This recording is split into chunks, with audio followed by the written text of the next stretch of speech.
राज ठाकरे, वो राज ठाकरे जिसने मराठी लोगों के नाम पर मुंबई की सड़कों पर खून बहाया, वो राज ठाकरे जिसने हिंदी भाषियों को घुसपैठिया कहा, वो राज ठाकरे जिसने हिंदी के खिलाफ बोलने वालों के साथ मारपीट करवाई, वो राज ठाकरे जिसको मराठी जनता भी नहीं मानती अपना नेता।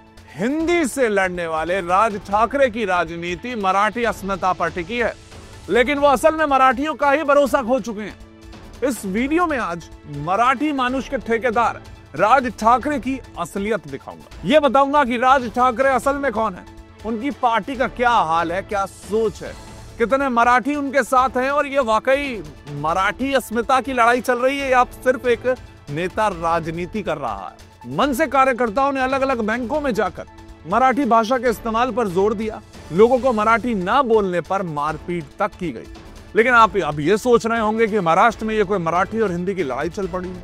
ऐसा नहीं है, ये लड़ाई राज ठाकरे की खुद से, वो अपने मन से राजनीति बचाने की लड़ाई लड़ रहे हैं, पार्टी बचाने की लड़ाई लड़ रहे हैं। राज ठाकरे कौन है वो जान लीजिए। पहले थोड़ा सा हिस्ट्री बताता हूं इनकी। एक ऐसा नेता जिसने शिवसेना के संस्थापक बाल ठाकरे की छाया में राजनीति सीखी, लेकिन जब उद्धव ठाकरे को शिवसेना की कमाल मिली तो राज ठाकरे क्या है, अलग होकर 2006 में महाराष्ट्र नवनिर्माण सेना मन से बना लेते हैं। वहीं से बोलते रहे मैं मराठी का नेता हूं, लेकिन असल में राजनीति जो इनकी थी हिंदी भाषा और हिंदी भाषी लोगों के खिलाफ जहर उगलने पर टिकी हुई थी हमेशा से। 2008 में धमकी देते हैं ये, उत्तर भारतीयों को महाराष्ट्र में त्योहार नहीं मनाने दूंगा। 2012 में क्या कहते हैं, ये घुसपैठी हैं, इन्हें बाहर निकालो। 2018 में हिंदी को राष्ट्रीय भाषा मानना गलत है, ये तक कह देते हैं।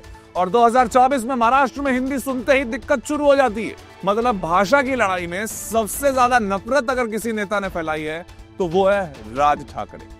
लेकिन मराठी जनता क्या कहती है, यानी क्या जिनकी लड़ाई ये लड़ रहे हैं वो इनके साथ भी है क्या, वो भी बताता हूं। 2024 के लोकसभा चुनाव में MNS यानी इनकी पार्टी का वोट जो परसेंटेज होता है वो क्या था, 1.3।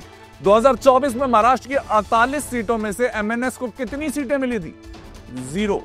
पिछले विधानसभा चुनाव में क्या हाल था, 0, एक भी MLA नहीं जीता था। तो क्या अब MNS सिर्फ शोर मचाने वाली, गाली देने वाली और भाषण देने की पार्टी बनकर रह गई है? असल में ये लड़ाई मराठी बनाम हिंदी की है ही नहीं। ये लड़ाई एक ऐसे नेता की है जो अपनी राजनीतिक जमीन खो चुका है और अब उसे पाने के लिए जहर बोरा, जो खुद को मराठी जनता का भरोसा मानता था वो भरोसा रख ही नहीं पाया है।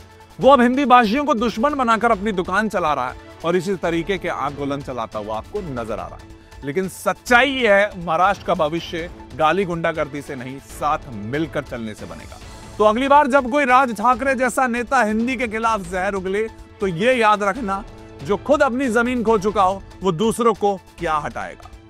एक भारत एक आवाज, चाहे मराठी, हिंदी, तमिल या तेलुगु, यही आवाज पूरा भारत में गूंजनी चाहिए।